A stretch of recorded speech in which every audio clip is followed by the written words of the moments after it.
ഇതുവരെ ഇല്ലാത്തൊരു അവിശ്വാസം ഉടലെടുക്കാനുണ്ടായ സാഹചര്യം ഒയാസിസ് മദ്യ കമ്പനിയെ വഴിവിട്ട് സഹായിക്കാൻ CPM തീരുമാനിച്ചതിന്റെ തെളിവാണ്.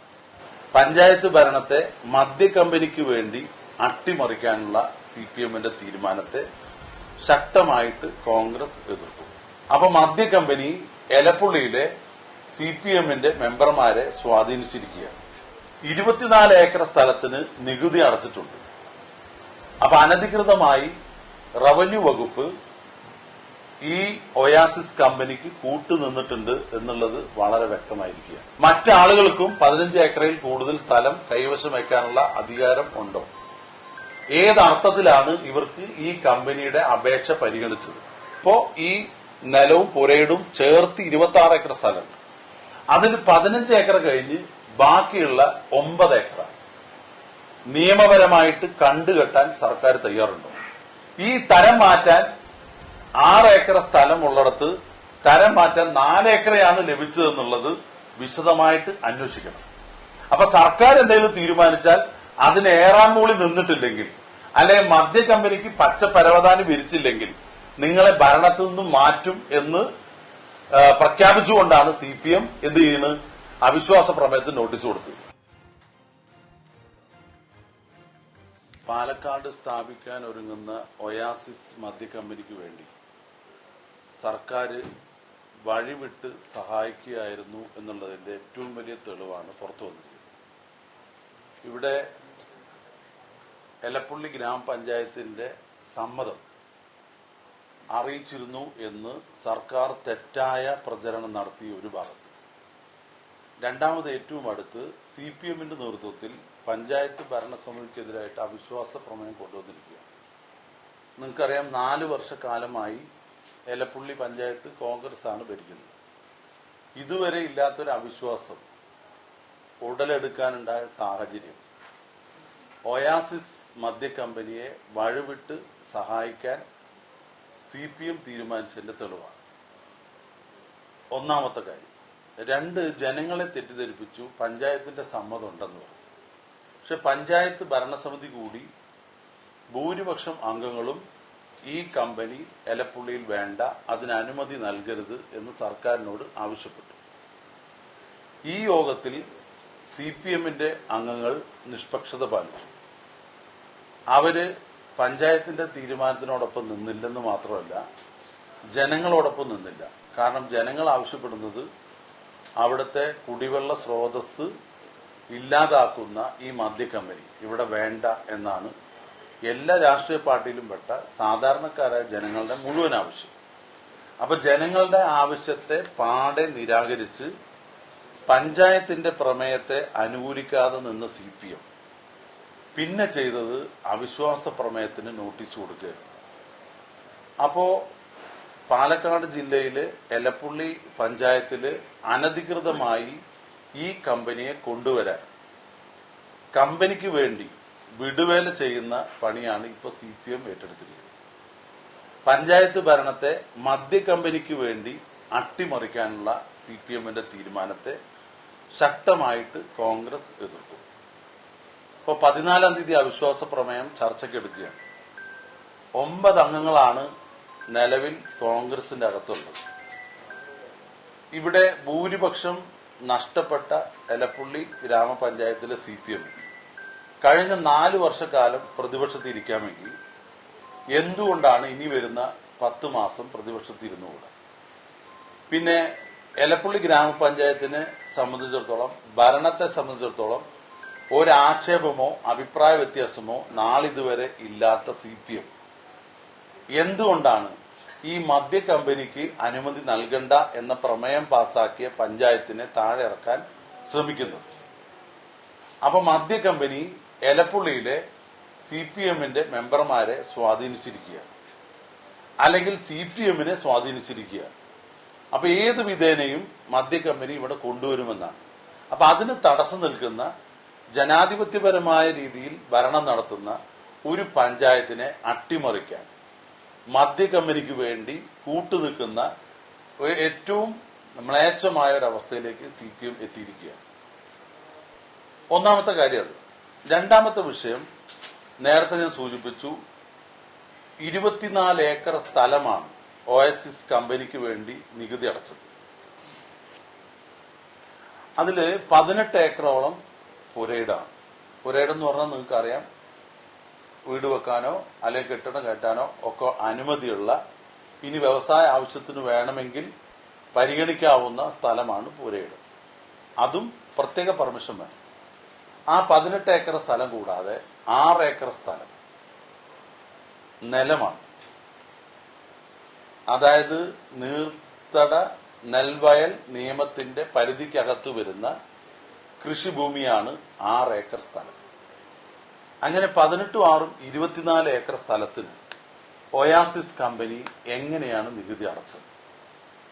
കേരളത്തിലെ ഭൂപരിഷ്കരണ നിയമം അനുസരിച്ച് 15 ഏക്കർ സ്ഥലമാണ് ഒരു വ്യക്തിക്കോ ഒരു സ്ഥാപനത്തിനോ കൈവശം വെക്കാവുന്ന സ്ഥലം. 24 ഏക്കർ സ്ഥലത്തിന് നികുതി അടച്ചിട്ടുണ്ട്. അപ്പൊ അനധികൃതമായി റവന്യൂ വകുപ്പ് ഈ ഒയാസിസ് കമ്പനിക്ക് കൂട്ടുനിന്നിട്ടുണ്ട് എന്നുള്ളത് വളരെ വ്യക്തമായിരിക്കുകയാണ്. അപ്പൊ വഴിവിട്ട രീതിയിലാണ് ഈ കമ്പനിയുടെ തുടക്കത്തിൽ തന്നെയുള്ള പ്രവർത്തനം. ഇത് തന്നെയാണ് ഡൽഹിയിലും പഞ്ചാബിലും ഇവർ ചെയ്തത്.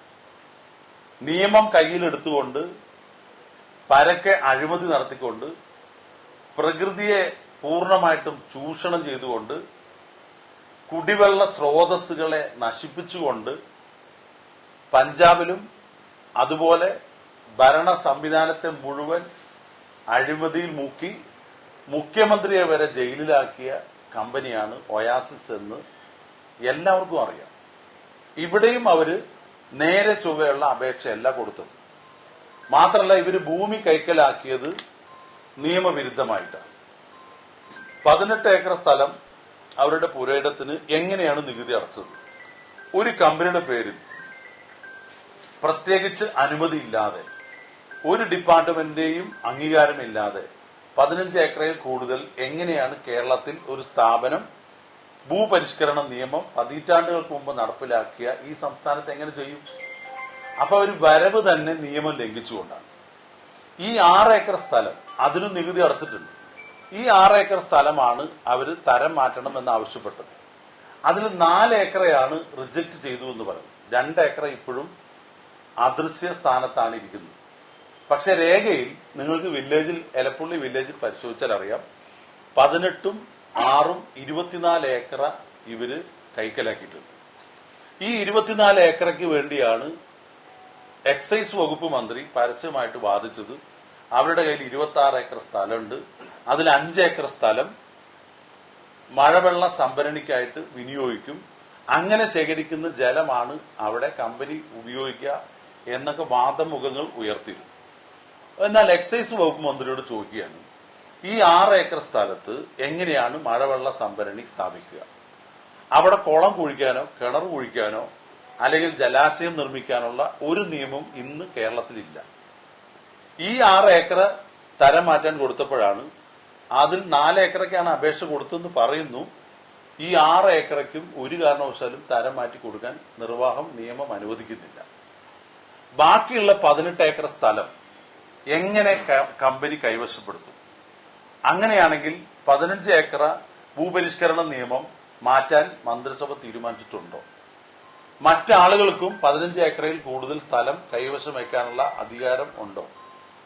ഏതർത്ഥത്തിലാണ് ഇവർക്ക് ഈ കമ്പനിയുടെ അപേക്ഷ പരിഗണിച്ചത്?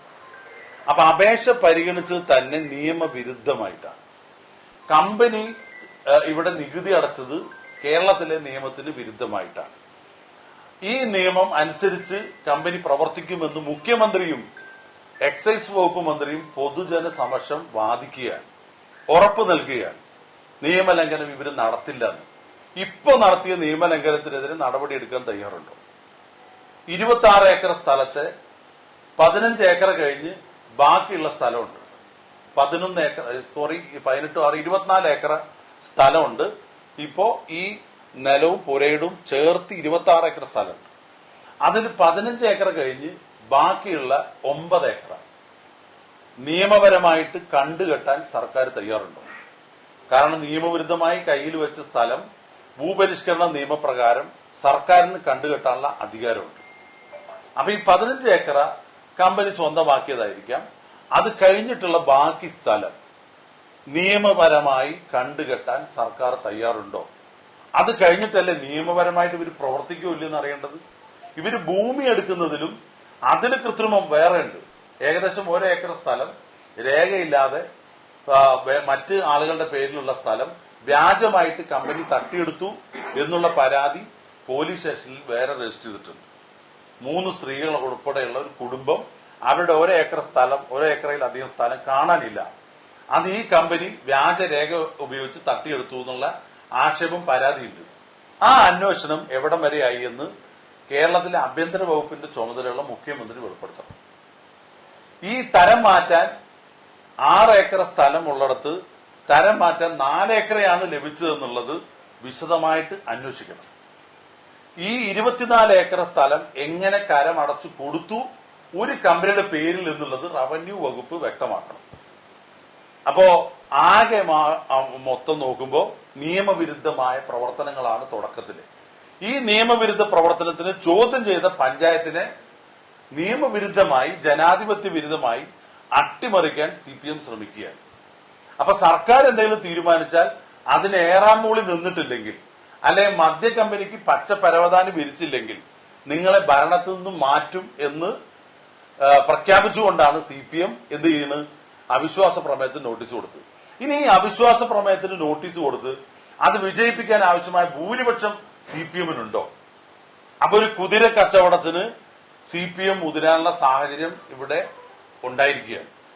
കാരണം 8 അംഗങ്ങളുള്ള CPM-ന് ഒരിക്കലും ആ ഭരണസമിതിയെ താഴ്ത്തിറക്കാനുള്ള ഭൂരിപക്ഷം ഇല്ല. അപ്പൊ ഈ അവിശ്വാസ പ്രമേയം കൊണ്ടുവന്ന് അവിടെ കുതിര കച്ചവടം നടത്തി ജനാധിപത്യത്തെ അട്ടിമറിച്ച് പഞ്ചായത്ത് ഭരണത്തിൽ നിന്ന് കോൺഗ്രസിനെ താഴെ ഇറക്കി നിയമവിരുദ്ധമായി പ്രവർത്തിക്കുന്ന ഈ കമ്പനിയെ പ്രതിഷ്ഠിക്കാനുള്ള ഒരു നീക്കമാണ് ഇവര് മൊത്തത്തിൽ നടത്തുന്നത്. ഒരു കാരണവശാലും ഈ നിയമവിരുദ്ധ പ്രവർത്തനത്തെ ഇവിടെ അനുവദിക്കില്ല. മാത്രമല്ല, ഇവര് നേരത്തെ ഈ കഴിഞ്ഞ ദിവസത്തെ ബഡ്ജറ്റിൽ ഇപ്പോ പുതിയതായിട്ട് കിൻഫ്രയ്ക്ക് കോടിക്കണക്കിന് രൂപ അനുവദിച്ചിരിക്കുക. എന്തിനാ? ശുദ്ധജല വിതരണ പദ്ധതിക്ക് വേണ്ടി കുടിവെള്ള വിതരണം നടത്തുന്ന മലമ്പുഴയിലെ വെള്ളം വ്യവസായ അടിസ്ഥാനത്തിൽ വിതരണം ചെയ്യാൻ വേണ്ടി പ്രത്യേക പദ്ധതിക്ക് പണം ഈ ബഡ്ജറ്റ് വെച്ചിരിക്കുക. ഇനി ഏത് കാലത്താണ് കിൻഫ്രയിലൂടെ ഇവര് വെള്ളം വിതരണം ചെയ്യാൻ പോകുന്നത്?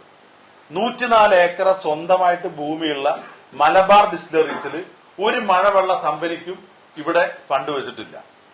അതിനെക്കുറിച്ച് കണ്ടിട്ടേ ഇല്ല, കേട്ടിട്ടേ ഇല്ല. ആ മദ്യ കമ്പനി ഡിസ്റ്റിലറി ആരംഭിക്കുമെന്ന് പറഞ്ഞ 9 വർഷം കഴിഞ്ഞു. ഇന്ന് വരെ അതിന് അനുവദിച്ച ഫണ്ട് വിനിയോഗിക്കാൻ കഴിഞ്ഞിട്ടില്ല. അവിടേക്ക് ഇതുവരെ ഒരു തുള്ളി വെള്ളം കൊടുക്കാൻ കഴിഞ്ഞിട്ടില്ല. 1 ലക്ഷം ലിറ്റർ വെള്ളം മതി മലബാർ ഡിസ്റ്റിലറീസ് എന്ന് ആവശ്യപ്പെട്ട് ഏകദേശം 2 കോടി രൂപ വാട്ടർ അതോറിറ്റിക്ക് അടച്ചതിന്റെ യാതൊരു മറുപടിയും ഇതുവരെ കൊടുത്തിട്ടില്ല. അപ്പൊ സർക്കാർ കമ്പനിയെ നോക്കുകുത്തിയാക്കി മരവിപ്പിച്ച് നിർത്തി കാട് കയറിയ നിലയിലാക്കി അവിടുത്തെ പ്രവർത്തനം സ്തംഭിപ്പിച്ച് ആ 104 ഏക്കർ സർക്കാരിന്റെ കയ്യിലുള്ളത് വിനിയോഗിക്കാതെ, ഇവര് പ്രഖ്യാപിച്ച കമ്പനി ആരംഭിക്കാതെ ഒരു സ്വകാര്യ കമ്പനിക്ക് വേണ്ടി ഇത്രമാത്രം നിയമവിരുദ്ധമായി പ്രവർത്തിക്കുന്നതിൽ വലിയ തോതിലുള്ള അഴിമതിയുണ്ട്. നേരത്തെ വലിയ ആരോപണം ഉണ്ടായിരുന്നു. എക്സൈസ് വകുപ്പ് മന്ത്രിയും ഉന്നത നേതാക്കന്മാരും ഈ ഒയാസിസ് കമ്പനിയുടെ പ്രതിനിധികളുമായിട്ട് ചർച്ച നടത്തിയിട്ടുണ്ട്. അവരെ കേരളത്തിലേക്ക് ക്ഷണിച്ചിട്ടുണ്ട്. 2002 അപേക്ഷ കൊടുത്ത് മാസങ്ങൾക്കുള്ളിൽ നിരസിച്ച ഒരു കമ്പനി അതിനുശേഷം നയമാറ്റം, കേരളത്തിൽ മദ്യനയത്തിൽ മാറ്റം വരുത്തിയത് ആ കമ്പനിയുടെ അപേക്ഷയാണെന്നുള്ള ആരോപണം നിലനിൽക്കുകയാണ്. ഈ കമ്പനിക്ക് വേണ്ടിയാണ് കേരളത്തിലെ മദ്യനയം മാറ്റിയത് എന്നുള്ള ശക്തമായ ആരോപണം നിലനിൽക്കുകയാണ്. എന്നിട്ടും ഇപ്പോ നിയമവിരുദ്ധമായി ഈ കമ്പനിയെ സഹായിച്ചുകൊണ്ടേയിരിക്കുക സർക്കാർ. അപ്പൊ സർക്കാരിന്റെ വിവിധ ഡിപ്പാർട്ട്മെന്റുകൾ അറിഞ്ഞിട്ടില്ല, വകുപ്പുകൾ അറിഞ്ഞിട്ടില്ല, മന്ത്രിമാർ അറിഞ്ഞിട്ടില്ല, ചർച്ച നടന്നിട്ടില്ല എന്നുള്ളത് LDF-ൽ ഇതിനോടകം തന്നെ വലിയ ഭൂകമ്പമാണ് സൃഷ്ടിച്ചിരിക്കുന്നത്. ഒരു മദ്യ കമ്പനി തുടങ്ങണോ വേണ്ടേ എന്നുള്ളത് മന്ത്രിസഭാ യോഗം തീരുമാനിച്ചതിന് ശേഷം വീണ്ടും LDF യോഗം ചേരുന്നത്, അല്ലെങ്കിൽ ഒരു മുന്നണി യോഗം ചേരുന്നത് ചരിത്രത്തിലാദ്യമാണ്. അപ്പൊ ഈ കമ്പനിക്ക് വേണ്ടി ഏത് വഴിവിട്ട നീക്കവും നിയമവിരുദ്ധ പ്രവർത്തനവും നടത്തും എന്ന് സർക്കാർ പ്രതിജ്ഞാബദ്ധമായി പോകുന്നതിന്റെ ഉദാഹരണങ്ങളാണ് ഞാൻ ഈ പറഞ്ഞ കാര്യങ്ങൾ. ഇതെന്ത് തന്നെയാണെങ്കിലും അവിടുത്തെ ജനങ്ങളെ അണിനിരത്തിക്കൊണ്ട് അവിടുത്തെ ഭൂഗർഭജലം ഇവർ ഊറ്റും, അവിടുത്തെ കുടിവെള്ള സ്രോതസ് ഇവർ തകർക്കും. അതുകൊണ്ട് ഈ വരണ്ട മേഖലയിൽ ഇത്തരത്തിലുള്ള ഒരു മദ്യക്കമ്പനി, അതും വ്യാപകമായ മദ്യം ഉൽപ്പാദിപ്പിക്കുന്ന, ഒരു ദിവസം ദശലക്ഷക്കണക്കിന് ലിറ്റർ വെള്ളം ഉപയോഗിക്കണം എന്ന് കമ്പനി തന്നെ പറയുന്ന, അതിന് മറ്റൊരു ഉപാധികളോ ഒരു സംവിധാനങ്ങളോ നിലവിൽ കണ്ടുപോലും കാണാതെ, അതിനുള്ള ഒരു നടപടിയും ചെയ്യാതെ ഈ കമ്പനിയെ ഒരു കാരണവശാലും പ്രവർത്തിക്കാൻ അനുവദിക്കില്ല. ആ കമ്പനിക്ക് ലൈസൻസ് കൊടുത്താൽ അതിനെ ശക്തമായ ജനകീയ പ്രതിഷേധം കൊണ്ട് തന്നെ അതിനെ എതിർക്കും. പഞ്ചായത്ത് ഭരണം അട്ടിമറിക്കാനുള്ള വിഫലമായ ഒരു ശ്രമം CPM-ന്റെ ഭാഗത്തുണ്ട്. ഇതേത് തരത്തിലുള്ള അട്ടിമറിയാണ് ഇവർ ലക്ഷ്യമിടുന്നത് അറിയില്ല. ഈ കമ്പനിക്കാര് കോടിക്കണക്കിന് രൂപയുടെ ആസ്തിയുള്ള ആളുകളാണ്. എന്തു വില കൊടുത്തും അവർ പഞ്ചായത്തിനെ അട്ടിമറിക്കാൻ വേണ്ടിയുള്ള ശ്രമത്തിലാണ്. ഈ ഹീനമായ ജനാധിപത്യ വിരുദ്ധമായ നടപടിയെ ജനാധിപത്യപരമായ രീതിയിൽ ശക്തമായിട്ട് എതിർക്കാനാണ് കോൺഗ്രസിന്റെ തീരുമാനം.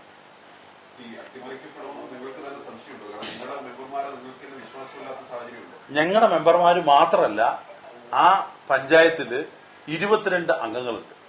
ആ 22 അംഗങ്ങൾ മുഴുവൻ കോൺഗ്രസ് അല്ല. ഞങ്ങളുടെ 9 അംഗങ്ങളെ ഞങ്ങൾ നോക്കണം. മറ്റ് പല പാർട്ടിയിലുള്ള അംഗങ്ങൾ എന്ത് രൂപത്തിലാ എങ്ങനെയാണ് വരിക എന്ന് പറയാൻ കഴിയില്ല. കാരണം 118 കോടി രൂപ അവിടെ ED കണ്ടുകെട്ടിയിട്ടുള്ള ഒരാള് ഈ കമ്പനിയുടെ ഡയറക്ടറാണ്. അപ്പൊ ഇത്രയും കോടിക്കണക്കിന് രൂപ ചെലവഴിക്കാനും അത്രയും കോടിക്കണക്കിന് രൂപ കണ്ടുകെട്ടിയിട്ടും ഇത്രയും 600 കോടി രൂപ ഇൻവെസ്റ്റ് ചെയ്യാനും കഴിവുള്ള ഒരു കമ്പനി എന്തും വിലക്കെടുക്കും എന്നുള്ളതാണ്. കാരണം സംസ്ഥാന മന്ത്രിസഭയെ പോലും അവര് വില പേശി വെച്ചിരിക്കുകയാണ്. ഈ മദ്യനയം തിരുത്താൻ ഈ കമ്പനിയുടെ ശക്തമായ സ്വാധീനമുണ്ട്. ഏതെങ്കിലും ഒരു കമ്പനിക്ക് കേരളത്തിലെ ഒരു മദ്യനയം മാറ്റാൻ കഴിയുന്നു വെച്ചാൽ അതിന്റെ ഏറ്റവും വലിയ തെളിവാണ് ഒയാസിസ് കമ്പനി.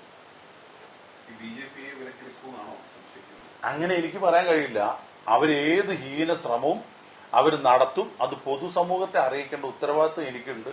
അതുകൊണ്ടാണ് ഞാൻ പറഞ്ഞത്, കോൺഗ്രസിന്റെ ഭരണം 4 വർഷം പിന്നിട്ടു. ഒരു അട്ടിമറിക്കും അവിടെ കഴിഞ്ഞിട്ടില്ല. ഒരു പരാതി, ഒരു അഴിമതി ആരോപണം, ഒരു ക്രമം വിട്ടിട്ടുള്ള എന്തെങ്കിലും ഒരു കാര്യം എലപ്പുള്ളി ഗ്രാമപഞ്ചായത്ത് ഭരണത്തിനെതിരായിട്ട് നാളെ ഇതുവരെ ഉന്നയിക്കാത്ത CPM ഇപ്പോ അവിശ്വാസ പ്രമേയമായിട്ട് വന്നിട്ടുള്ളത് ഈ കമ്പനിക്ക് വേണ്ടിയാണ്. ഈ വ്യാജ മദ്യ കമ്പനിയെ അവിടെ വാഴ്ത്താൻ വേണ്ടി, സ്ഥാപിക്കാൻ വേണ്ടി പഞ്ചായത്ത് എതിരായപ്പോ ആ പഞ്ചായത്തിനെയും അട്ടിമറിക്കും എന്ന് തീരുമാനിച്ചിറങ്ങിയിരിക്കുന്നത് CPM-ആണ്. CPM-ന്റെ പ്രാദേശിക നേതാക്കളാണെന്ന് എനിക്ക് അഭിപ്രായമില്ല. ജില്ലയിലെയും സംസ്ഥാനത്തെയും മുതിർന്ന നേതാക്കന്മാരും എക്സൈസ് വകുപ്പ് മന്ത്രിയുടെ പ്രവർത്തനവും ഇതിന്റെ പിന്നിലുണ്ട്. അതവർ തന്നെ കൃത്യമായി പറഞ്ഞു. കാരണം എന്തുകൊണ്ടാണ് ഇത്തരത്തിൽ ഒരു അവിശ്വാസം കൊണ്ടുവരുന്നത്, ഇത്രയും കാലം ഇങ്ങനെ ഒരു പരിപാടിക്കൊന്നും നിന്നില്ലല്ലോ എന്ന് ചോദിച്ചപ്പോൾ കൃത്യമായി പറഞ്ഞു, ഞങ്ങൾ ഇത്തരത്തിലൊരു വികസനം കൊണ്ടുവരുന്ന പഞ്ചായത്ത് അത് അംഗീകരിക്കുന്നില്ല പഞ്ചായത്ത് എന്നുള്ളത് കൊണ്ട് തന്നെയാണ്, ഞങ്ങൾ ബോധപൂർവ്വം തന്നെയാണ്, കാരണം താഴെ ഇടാൻ വേണ്ടി തന്നെയാണ് ഞങ്ങൾ ശ്രമം. ശരിയാണ്. കാരണം മദ്യം വിളമ്പിക്കൊണ്ടാണ് LDF സർക്കാർ ഒരു വികസനം കൊണ്ടുവരാൻ പാലക്കാട് ജില്ലയിൽ ആഗ്രഹിക്കുന്നത്. ആ വികസനം തൽക്കാലം പാലക്കാട് ജില്ലയ്ക്ക് വേണ്ട. ഇവിടെ നാഷണൽ ഇൻഡസ്ട്രിയൽ കോറിഡോറിന്റെ ഭാഗമായി കേരളത്തിൽ പുതുശ്ശേരിയിൽ ഒരു ക്ലസ്റ്റർ വരുന്നുണ്ട്. 10,000 കണക്കിന് തൊഴിൽ ലഭിക്കുന്ന വ്യവസായ സ്ഥാപനങ്ങൾ വരുന്നുണ്ട്. അതിന് 2 കൈ നീട്ടി സ്വീകരിച്ച ആളുകളാണ് ഞങ്ങൾ. അതിൽ കേന്ദ്ര ഗവൺമെന്റിന്റെയും സംസ്ഥാന ഗവൺമെന്റിന്റെയും മുതൽ മുടക്കുണ്ട്. ഞങ്ങൾ അതിനെ സ്വീകരിക്കുന്നു, അതിനോട് എല്ലാ അർത്ഥത്തിലും സഹകരിക്കുന്നു. പക്ഷേ ഭൂഗർഭജലം ഇല്ലാത്ത പാലക്കാട് ജില്ലയിൽ വരണ്ട് ഉണങ്ങിക്കിടക്കുന്ന എലപ്പുള്ളിയിൽ ഒരു പൂവൽ കൃഷിക്ക് മാത്രം ദയനീയമായ ഒരവസ്ഥ നേരിടുന്ന എലപ്പുള്ളിയിൽ അവിടുത്തെ കാർഷിക മേഖലയ്ക്ക് തുള്ളി വെള്ളമില്ല. കുടിക്കാൻ കിലോമീറ്ററുകളോളം യാത്ര ചെയ്യുന്ന സാധാരണക്കാര് ആ വെള്ളം ഊറ്റിയിട്ടുള്ള ഒരു മദ്യ കമ്പനി പാലക്കാട് വേണ്ട. അത്തരത്തിലൊരു വികസനത്തിന് ഞങ്ങൾ എതിർക്കുന്നു. ഈ തരത്തിലുള്ള ഒരു വികസനമാണ് LDF ആഗ്രഹിക്കുന്നതെങ്കിൽ ഈ അവസാന കാലത്ത് നോക്കേണ്ട കാര്യമില്ലല്ലോ. അപ്പൊ ഈ മദ്യ കമ്പനിയെ കൊണ്ടുവന്ന് ഇവരുടെ എല്ലാം ഖജനാവും പോക്കറ്റും വീർപ്പിക്കാനുള്ള വികസനം വെച്ചാൽ അത് അവർ കയ്യിൽ വെച്ചാൽ മതി. ഇവിടെ നടക്കില്ല.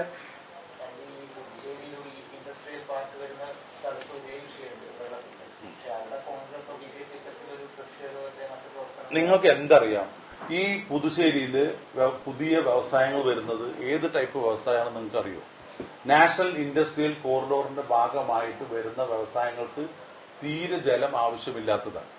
പ്രകൃതി പഠനം, അവിടുത്തെ പ്രകൃതി ആഘാത പഠനം നടത്തിയിട്ട് അതിന്റെ റിപ്പോർട്ടുണ്ട്. കേരള സംസ്ഥാന ഗവൺമെന്റിന്റെ കീഴിലുള്ള എൻവയോൺമെന്റൽ ഡിപ്പാർട്ട്മെന്റ് നടത്തിയ പഠന റിപ്പോർട്ട് കഞ്ചിക്കോട് പാരിസ്ഥിതിക ആഘാതം ഉണ്ടാകില്ലെന്ന്. പശ്ചിമഘട്ട മലനിരയുടെ താഴ്വാരത്തിലാണ് ഈ വ്യവസായം വരുന്നത്, അതുകൊണ്ട് പ്രകൃതിക്ക് ദോഷം ഉണ്ടാകുമെന്നുള്ള വിശദമായ പഠനം നടത്തിയിട്ടുണ്ട്. ആ പഠനം നടന്നതിന് ശേഷമാണ് കേന്ദ്ര ഗവൺമെന്റ് അന്തിമ അംഗീകാരം കിട്ടിയിട്ടില്ല. എനിക്ക് അതിനെ കുറിച്ച് വ്യക്തമായിട്ട് അറിയാം. നേരെ മറിച്ച് കൊച്ചിയിലും ഈ ഇൻഡസ്ട്രിയൽ കോറിഡോറിന്റെ ഭാഗമായിട്ടുള്ള സ്റ്റഡി പൂർത്തിയാക്കിയിട്ടില്ല. അതിന് ഇപ്പൊ അന്തിമമായിട്ട് അനുമതി കിട്ടിയിട്ടില്ല. അപ്പൊ പ്രകൃതി സൗഹൃദമായിട്ടുള്ള വ്യവസായങ്ങളാണ് എവിടെ വരുന്നത്? പുതുച്ചേരിയിൽ വരുന്നത്. ഈ വ്യവസായം പ്രകൃതി സൗഹൃദമായിട്ടുള്ളതാണെന്ന് പറയാൻ പറ്റും ആർക്കെങ്കിലും?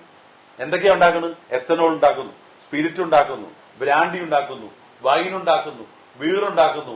ഇത് ആകാശത്തുനിന്ന് എന്താ മാജിക് നടത്തിയിട്ട് കാണിക്കാൻ കഴിയില്ല. ഇതിലേറ്റവും പ്രധാനപ്പെട്ട ആവശ്യം വെള്ളമാണ്. ആ വെള്ളം എവിടെ നിന്ന് കൊടുക്കും, എങ്ങനെ കൊടുക്കും, സർക്കാർ തീരുമാനിച്ചിട്ടില്ല. ഇത്രയേറെ സർക്കാർ വ്യാകുലപ്പെടുന്നുണ്ടല്ലോ, ഇത്രയേറെ ആശങ്കപ്പെടുന്നുണ്ടല്ലോ. ഈ സ്ഥാപനം ഒരിക്കലും ചൂഷണം ചെയ്യില്ല എന്ന് വാക്ക് കൊടുക്കുന്നുണ്ടല്ലോ. ഇതിന് ബദലായിട്ടുള്ള പദ്ധതി എന്താണെന്ന് പറയണ്ടേ? ഈ മലമ്പുഴയിലെ കുടിവെള്ളം ഏറ്റവും പ്രധാനപ്പെട്ട കുടിവെള്ള സ്രോതസ്സാണ്. ഏറ്റവും കാർഷിക മേഖലയ്ക്ക് ഏറ്റവും കൂടുതൽ ആവശ്യമുള്ള വെള്ളമാണ് മലമ്പുഴയിൽ. ആ കൃഷിക്ക് ആവശ്യമായ വെള്ളം ഈ ജില്ലയിൽ എല്ലായിടത്തും എത്തിക്കാൻ കഴിയുന്നുണ്ടോ? കൃഷിക്കാർ പറയട്ടെ, ഇടതുപക്ഷ അനുകൂല സംഘടനകൾ പറയട്ടെ, കൃഷിക്ക് ഇവിടെ ആവശ്യത്തിലേറെ വെള്ളം ലഭിക്കുന്നുണ്ട്. ഒരു തവണ, രണ്ട് തവണ, മൂന്നാം തവണയും കൃഷി ഇറക്കുന്ന പല പ്രദേശം പാലക്കാടുണ്ട്. എത്ര സ്ഥലത്ത് വെള്ളം കിട്ടുന്നുണ്ട്? എത്ര പ്രാവശ്യം മലമ്പുഴ ഡാം തുറക്കണമെന്ന് കർഷകർ സമരം ചെയ്യുന്നുണ്ട്? എത്ര പ്രാവശ്യം കനാല് തുറക്കണമെന്ന് സമരം ചെയ്യുന്നുണ്ട്? അപ്പൊ മഴ കിട്ടാത്ത സമയത്ത്, ഏറ്റവും കൂടുതൽ വരൾച്ചുള്ള സമയത്ത് അവരുടെ നെല്ല്, അവരുടെ നെൽച്ചെടികളൊക്കെ ഉണങ്ങിപ്പോകുന്നു എന്ന് പറഞ്ഞ് എത്ര വാർത്ത നിങ്ങൾ പത്രമാധ്യമങ്ങൾ കൊടുത്തിട്ടുണ്ട്.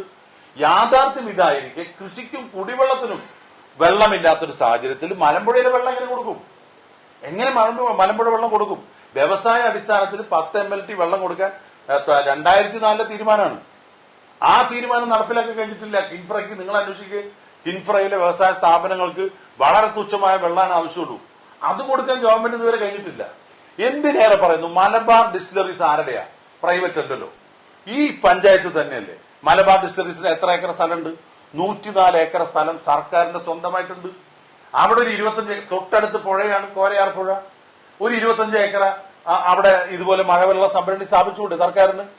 ആ കമ്പനി ആവശ്യമായ വെള്ളം 1 ലക്ഷം ലിറ്റർ വെള്ളമല്ലേ ഇന്ന് വരെ കൊടുക്കാൻ കഴിഞ്ഞിട്ടുണ്ട്. 9ാമത്തെ വർഷമല്ലേ.